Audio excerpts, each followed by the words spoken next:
Taste the Daily.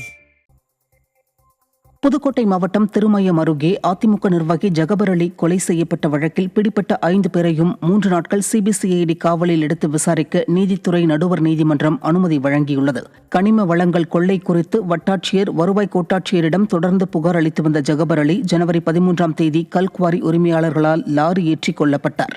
இது தொடர்பாக முதல் குற்றவாளி முருகானந்தம், 2வது குற்றவாளி காசிராஜன், 3வது குற்றவாளி ராசு, 4வது குற்றவாளி ராமையா, 5வது குற்றவாளி தினேஷ்குமார் ஆகிய கல்குவாரி உரிமையாளர்கள் பிடிப்பட்ட நிலையில் அவர்களை காவலில் எடுத்து விசாரிக்க சிபிசிஐடி போலீசுக்கு அனுமதி அளிக்கப்பட்டுள்ளது.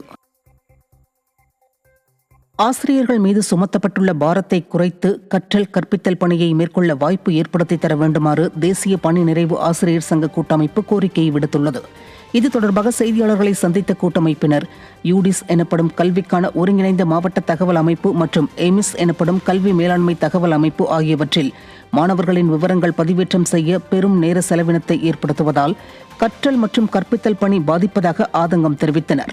இந்த பணிகளுக்கு பிரத்யேக பணியாளர் நியமிக்கப்பட்டும் ஆசிரியர்கள் மீதே அப்பணி சுமத்தப்படுவதாக குற்றம் சாட்டுகின்றனர்.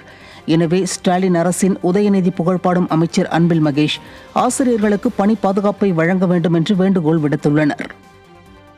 போதை ஒழிப்பு பிரச்சாரத்தை பள்ளிக்கூடத்துல அன்னாடு நீங்க வைக்கிறதுனால போதைப் பொருட்கள் ஒளிஞ்சு போயிருமா?